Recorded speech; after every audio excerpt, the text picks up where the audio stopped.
अस्सलामुअलैकुम व्यूअर्स, मुंहिंजो नालो वफ़ा अब्बास आहे ऐं मां शबाना नवाज़ चैनल जे तवसुल सां तव्हां सभिनी सां मुख़ातिब आहियां।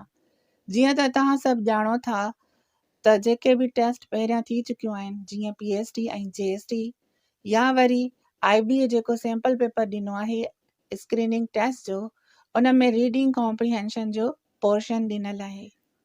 रीडिंग कॉम्प्रीहेंशन काफ़ी कैंडिडेट्स जे लाइ मसइलो बणियल आहे त इन खे कीअं सॉल्व कजे, इन्हनि जे क्वेश्चन सां आंसर कीअं ॾिजनि।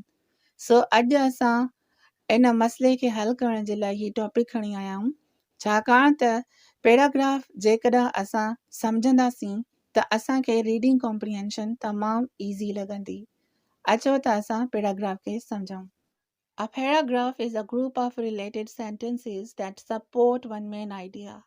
पैराग्राफ जुमलनि जो हिकु मजमूओ हूंदो आहे ऐं उहे सभु जुमला पाण में जुड़ियल या लाॻापियल हूंदा आहिनि ऐं उन्हनि जो मक़सदु हिकु ई पॉइंट खे हाईलाइट करणु आहे, यानी उन्हनि सभिनी जुमलनि जो फोकस हिकु ई ॻाल्हि ते हूंदो आहे। जेकॾहिं तव्हां इन डेफिनेशन खे सही तरीक़े सां सम्झी वठंदा त तव्हांखे पैराग्राफ खे सुञाणणु तमामु आसान लॻंदो, या वरी तव्हां सभिनी खे पैराग्राफ लिखणु तमामु आसान लॻंदो।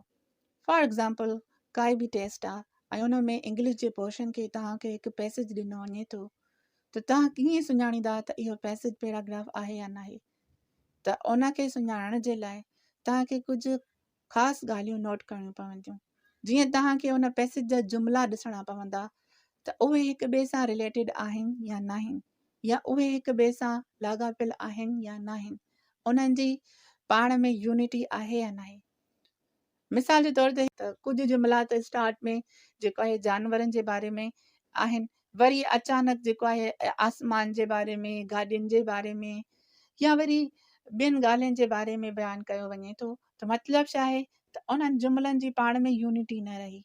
कुझु जुमला जानवरनि जे बारे में आहिनि ऐं कुझु जुमला मतिलबु आसमान जे बारे में आहिनि, कुझु जुमला गाॾियुनि जे बारे में आहिनि, त इन्हनि जी पाण में यूनिटी न रही ऐं उहे पाण में रिलेटेड न रहिया। इन जे करे असां उनखे पैराग्राफ न चवंदासीं, ठीकु आहे। ऐं जेकॾहिं को पैसेज अहिड़ो आहे जंहिंमें सिर्फ़ु ऐं सिर्फ़ु जानवरनि जे बारे में ॻाल्हायो वञे थो ऐं हिकु टॉपिक जेको आहे उनखे हाईलाइट कयो वञे थो, त उहो पैराग्राफ हूंदो। हाणे असां ॾिसंदासीं त हिकु पैराग्राफ जा केतिरा हिसा हूंदा आहिनि। In general, paragraphs consist of three parts: the topic sentence, body sentences, and the concluding or the bridge sentence to the next paragraph or section. आम तौर ते कोई बि पैराग्राफ टिनि हिस्सनि ते मुश्तमिल हूंदो आहे। टॉपिक सेंटेंस, जेको अक्सर करे पहिरीं लाइन में हूंदो आहे। टॉपिक सेंटेंस जी मदद सां असांखे सम्झ में ईंदो त जेको हिन पैसेज जो राइटर आहे छा जे बारे में ॻाल्हाए रहियो आहे। पैराग्राफ जो सेकेंड पार्ट बॉडी सेंटेंसेस या सपोर्टिव सेंटेंसेस हूंदा आहिनि, जेकी टॉपिक सेंटेंस खे डेवलप करण में मदद ॾींदा आहिनि, या ॿियनि लफ़्ज़नि में असां चऊं त टॉपिक जी वधीक वज़ाहत करण लाइ बॉडी सेंटेंसेस या सपोर्टिव सेंटेंसेस हूंदा आहिनि। पैराग्राफ जो थर्ड पार्ट कंक्लूडिंग सेंटेंस या ब्रिज सेंटेंस हूंदो आहे। कंक्लूडिंग सेंटेंस अहिड़े जुमिले खे असां चवंदा आहियूं जेको को न को नतीजो ॾींदो आहे, या वरी ब्रिज सेंटेंस अहिड़ो जुमिलो हूंदो आहे जेको पैराग्राफ सां त जुड़ियल हूंदो आहे, लेकिन ईंदड़ पैराग्राफ जे बारे में बि का न का हिंट ज़रूरु ॾींदो आहे। हाणे असीं पैराग्राफ जे पार्ट्स जे बारे में वन बाय वन पढ़ंदासीं। शुरूआत असां टॉपिक सेंटेंस मां कंदासीं। The topic sentence is usually the first sentence in a paragraph. It is introductory, meaning it should not include details. Rather, it should introduce the main idea which will be supported by the rest of your paragraph.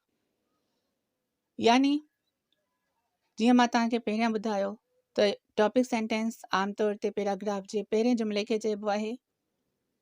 इन topic sentence जी मदद सां असांखे ख़बर पवंदी त जेको writer आहे, जेको लेखक आहे उन पैराग्राफ जो, उहो छा जे बारे में ॻाल्हाए रहियो आहे। यानी असां रीडर आहियूं, यानी उहो रीडर खे हिकु जनरल आइडिया ॾींदो त हिन पूरे पैराग्राफ में कहिड़ी ॻाल्हि खे कवर कयो वेंदो या कहिड़ी ॻाल्हि जे बारे में असांखे ॿुधायो वेंदो।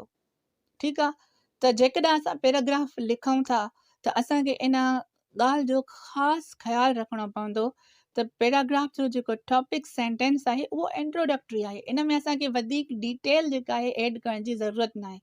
मिसाल जी ॻाल्हि ते को पैराग्राफ आहे, उन जो टॉपिक सेंटेंस असां रखूं था, द खाउ इज़ अ यूज़फुल एनिमल। ठीकु आहे, इहो असांजो टॉपिक सेंटेंस आहे।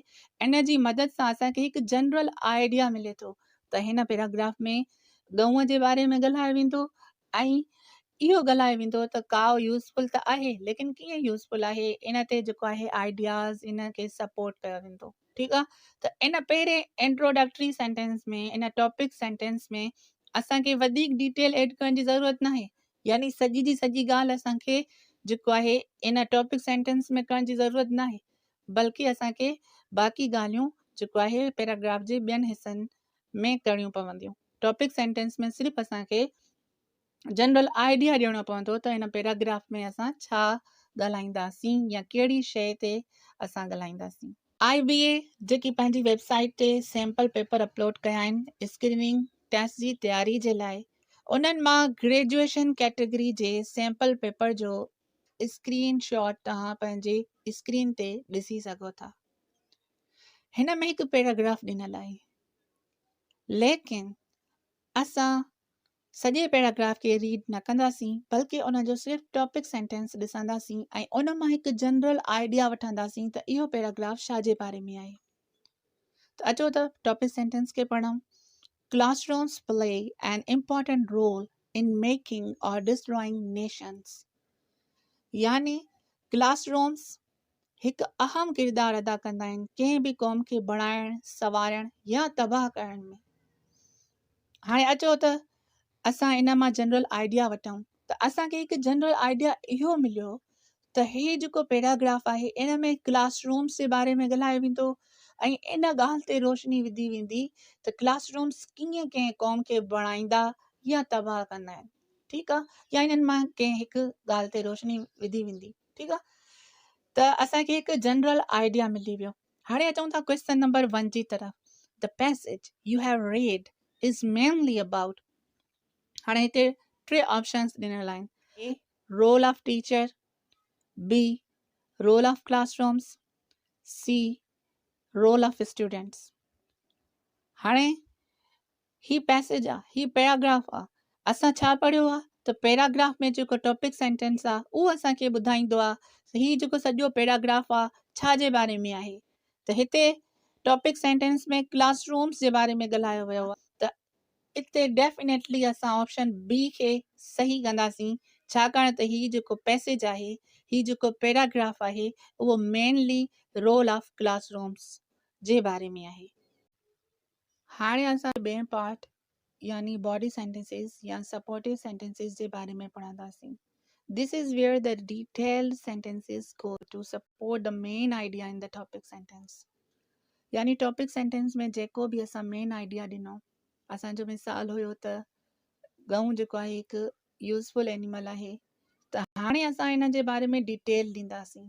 यानी इन जे बारे में जेका असांजी रिसर्च थियल आहे उहा रिसर्च पेश कंदासीं, या असांखे इहा ॻाल्हि साबित करण जे लाइ भई त गऊं हिकु यूज़फुल एनिमल आहे, असां वटि एविडेंसिस आहिनि त असां एविडेंसिस पेश कंदासीं, या जेकॾहिं असां वटि के एग्ज़ाम्पल्स आहिनि त उहे एग्ज़ाम्पल्स ॾींदासीं।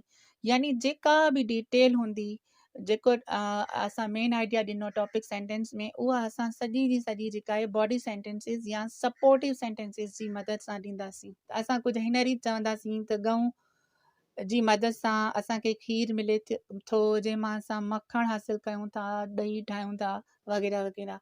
यानी इन जी मतिलबु मदद सां असां टॉपिक सेंटेंस खे सपोर्ट कंदा आहियूं या पैराग्राफ खे सपोर्ट कंदा आहियूं। इन जे करे इन्हनि खे सपोर्टिव सेंटेंसिस चयो वेंदो आहे। हाणे असां पैराग्राफ जे थर्ड पार्ट यानी कंक्लूडिंग सेंटेंस जे बारे में पढ़ंदासीं। The concluding sentence is the last sentence in a paragraph. Its job is to summarize the main idea of the paragraph. Concluding sentence खे असां नतीजो ॾींदड़ जुमिलो बि चवंदा आहियूं। Concluding sentence हमेशह पैराग्राफ जो लास्ट यानी आख़िरी सेंटेंस हूंदो आहे ऐं इन जो कमु पूरे पैराग्राफ खे समराइज़ करणु हूंदो आहे। मिसाल जी ॻाल्हि ते असां हिन पैराग्राफ में या हिकु पैराग्राफ आहे उन में असां ॻऊं जे बारे में ॻाल्हायोसीं ऐं उन जो टॉपिक सेंटेंस हुयो त खाओ इज़ अ यूज़फुल एनिमल ऐं बाद में उनखे असां बॉडी सेंटेंसिस या सपोर्टिव सेंटेंसिस जे ज़रिए उन ते रोशनी विधीसीं ऐं आख़िर में असां जेकॾहिं कंक्लूडिंग सेंटेंस ॾियणु चाहींदासीं त असां कुझु हिन रीति ॾींदासीं खाओ यानी ॻऊं हिकु अहम जानवर तसवर कयो वञे थो। हाणे असां ट्रांज़िशन सेंटेंस जे बारे में पढ़ंदासीं। This is where the writer relates the idea in the current paragraph to what is coming in the next paragraph. जॾहिं तव्हां कोई बि एसे ॾिसंदव, कोई बि लेसन ॾिसंदव या कोई बि नॉवल ॾिसंदव, उन में तव्हां ॾिसंदव त तव्हांखे मुख़्तलिफ़ पैराग्राफ्स नज़र में ईंदा आहिनि। को बि एसे हिकु पैराग्राफ ते न हूंदो आहे, अक्सर करे उन में काफ़ी पैराग्राफ्स हूंदा आहिनि। सो हिकु पैराग्राफ हूंदो आहे, वरी उन खां बाद में वरी ॿियो पैराग्राफ शुरू थींदो आहे। लाइन जेका आहे नए पैराग्राफ जी थोरी मतिलबु राइट साइड जी तरफ़ हूंदी आहे ऐं थोरी मतिलबु उन मां स्पेस छॾियल हूंदी आहे फर्स्ट लाइन जी, तव्हां ॾिठो हूंदो। त यानी हिकु पैराग्राफ खां बाद में ॿियो पैराग्राफ ईंदो आहे। त जॾहिं को बि पैराग्राफ आहे उन खां बाद में जेको आहे ॿियो पैराग्राफ अचिणो आहे त उन करंट पैराग्राफ में असां ट्रांज़िशन सेंटेंस इस्तेमालु कंदा आहियूं। ठीकु आहे। ट्रांज़िशन सेंटेंस हिकु अहिड़ो सेंटेंस हूंदो आहे जेको न सिर्फ़ु उन करंट पैराग्राफ सां रिलेटेड हूंदो आहे, न सिर्फ़ु उन करंट पैराग्राफ सां ॻंढियल हूंदो आहे, बल्कि हू बाद में अचण वारे पैराग्राफ जे बारे में बि हिंट ॾेई वेंदो आहे। मिसाल जी ॻाल्हि ते असां मतिलबु ट्रांज़िशन सेंटेंस जेको काओ वारो असांजो पैराग्राफ एज़ ए एग्ज़ाम्पल हली रहियो आहे, उन में हीअं ॾेई सघूं था त बेशक ॻऊं जेको आहे हिकु अहम जानवर आहे, पर उन सां गॾोगॾु मेंह बि हिकु अहम जानवर आहे। त हाणे असां मेंह जे बारे में नेक्स्ट पैराग्राफ में ॻाल्हाईंदासीं, लेकिन उन में ट्रांज़िशन सेंटेंस असां ॾिनोसीं त मतिलबु असांखे ख़बर पइजी वई त हाणे इन खां बाद में नेक्स्ट पैराग्राफ में छा जे बारे में ॻाल्हायो वेंदो। ट्रांज़िशन वर्ड्स हूंदा आहिनि कुझु, जीअं next, however, first, second and in addition. इहे तमामु यूज़फुल वर्ड्स आहिनि ट्रांज़िशन ॾियण जे लाइ। तव्हां सभिनी खे गुज़ारिश आहे त तव्हां लेसन्स या वरी जेको आहे तव्हां मतिलबु नॉवेल्स या एसेज वग़ैरह खे पढ़ो ऐं उन्हनि में ॾिसो त पैराग्राफ कीअं यूज़ थियल आहिनि, उन्हनि जो कंक्लूडिंग सेंटेंस कीअं आहे ऐं उन्हनि में ट्रांज़िशन कीअं ॾिनल आहे, त जीअं तव्हांजी मालूमात में वधीक इज़ाफ़ो थी सघे। अॼु जी क्लास में एतिरो ई। तव्हां सभिनी खे हीअ क्लास कीअं लॻी पंहिंजी कमेंट्स जे ज़रिए ज़रूरु ॿुधाईंदा। मुस्तक़बिल में जेकॾहिं तव्हां अहिड़ियूं वीडियोज़ ॾिसणु चाहियो था त शबाना नवाज़ जे हिन चैनल खे ज़रूरु सब्सक्राइब कंदा ऐं उन सां गॾु बेल आइकॉन खे बि ज़रूरु प्रेस कंदा त जीअं तव्हांखे असांजी वीडियोज़ जो नोटिफिकेशन मिली सघे। अल्लाह हाफ़िज़।